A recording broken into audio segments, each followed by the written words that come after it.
Behind the Shades.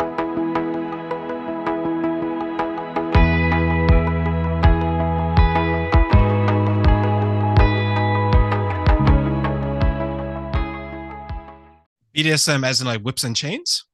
Yeah. Oh Lord. I think I'll drop dead on that podcast episode. Oh my goodness. I can barely I'm at the age I'm gonna share this, Lynn, because I like you and we're friends. I'm at the point where my reputation is already set. I'm lay down. Okay, let's go. In my 20s, I was probably doing backflips and somersaults and going window to wallpaper. But whips and chains. Wow, how was that conversation? Interesting. I've had a few of those conversations actually. And them talking about it, being the dominant or submissive or and what those roles are. And I find it interesting. I just find it interesting to talk about. But as I say, I've got no personal interest in it myself. It's just that, I don't want to be constrained to just being. I like to be a little bit controversial sometimes, I suppose, what I'm trying to say as well. And there's entertainment value in it as well as knowledge. Some people might not know that these things exist outside of what they've experienced, and might think, oh, actually, I might find that interested in to explore. So who knows? So like interested from a distance, right? Not like interested. Ooh, tell me more, and you get your notepad and you're making notes. Yeah, I'm just curious. I'm just a curious person. I just like to learn. Whether I am interested in actually dabbling in that sort of stuff or not. I just like to know and understand things and what I'm into the psychology as well. What motivates people to engage in these sort of behaviors? Because you have that conversation, you have those types of conversation, as you mentioned earlier, like you help people from a sexuality standpoint as well as romantic. Is that correct? Yes. Yeah. Yeah. Okay. So I could understand like why you would touch on those broad subjects because despite popular belief, it is very important to be on the same page when it comes to that because your wants, Lynn, may be different than mine, and your expectations may be different than mine as well.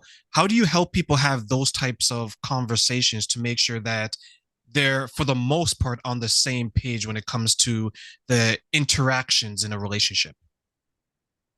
I think it's about gaining trust with your client, really. I think just by sharing your own personal experiences as well as coming across warm and open, helps somebody open up them back to you, and then you can find out because they have got to this point where they know they like and they trust you to be more fully open in what else they might want to share about what interests them when it comes to sex, for example. How difficult is that conversation to have for people? Because for me, it seems like it. I don't know. What if they kind of look at me funny? Like how difficult is it?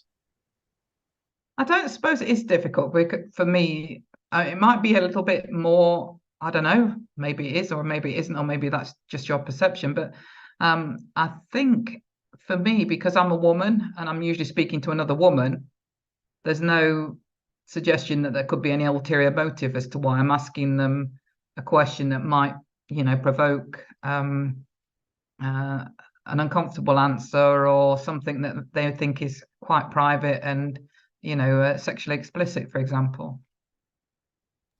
One of my friends, that's a good point because one of my friends, he's a man, and he used to anytime he would try to have the conversation about sex, he was so awkward about it. And I say awkward not necessarily in his response, but the way he'll ask it. So I'll give you an example. He'll say something on the lines, "So Lynn, this weekend are your legs going to be in the air?" And it's like, what do you mean? So, because there's better ways to ask, right? And then he'll like have this like laugh, like those belly laughs where it's like ha ha ha ha. Like he'll have one of Yeah. those sinister, super villain types of laughs, right? Some guys have What got no filter, have they? And they'd say it in what could be perceived as in an inappropriate way. absolutely, absolutely. But I think there has to be some discreetness, right? Where you, as you mentioned, you ask it and it has to come across as you not being invasive or you're trying to use the information for any malicious intent. So how do you walk that line that's maybe easier when the person is of the same sex, but let's say if they're of the opposite sex, like a woman to a man or a man to a woman, how can we walk that line? Yeah, I think it's just being you authentically yourself. I think a lot of people grow up, trying to compare them, not trying, but actually doing comparisons of themselves against other people and trying to be somebody they're not. And what makes me sad today is I see, a lot of young women, especially, using filters, cosmetic surgeries, invasive procedures, yeah, and things like that. And I'm heartbroken, because why aren't they comfortable being who they are and feeling that they're good enough to be accepted for who they are, just as they are, the way they look, especially, down, I suppose, to media more than anything, sort of being poor role models for how we view others and how we should view ourselves, which, I feel that the money would be far better spent on, working with somebody around their mental health so they don't feel the need to do that. They don't need the feel to, the need to wear a mask or try to present themselves as somebody who they're not. And I think if you come across as authentic, people open up to you more, even when you're not inviting them to. I have people really open up to me and I've not invited that conversation. They've just suddenly, and I thought, oh, wasn't expecting that, because they felt so comfortable enough to do so.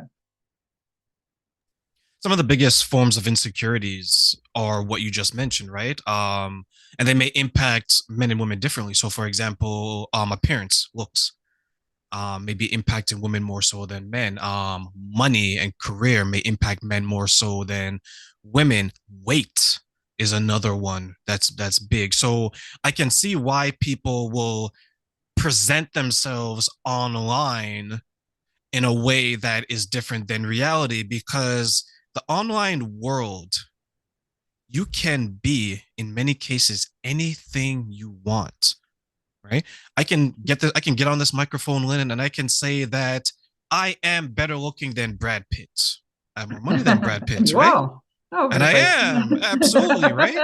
And the funny thing about that is, as long as the content matches that narrative, I can fool a lot of people, right? Because we don't know the life story or the history of many of the people that we may engage with online. Like you and I know each other quite well enough to know what we are and what we aren't. But outside of meeting someone for once or twice and not having those types of conversation is basically just what they put out. And I think that's why you have so many issues when it comes to online dating because the person that you interacted with on the computer screen may be different than the person you interact in person. And then all of a sudden they're like, I have nothing to say. They Mm. freeze up, right? And it is heartbreaking, as you mentioned, that there's so many young people, younger than us, of course, right? Young girls, young boys who are so wrapped up in designing what I call their avatar online because it's like this caricature of themselves because maybe who they really are isn't good enough to them. So therefore, why would it be good enough to anyone else? What are your thoughts on that?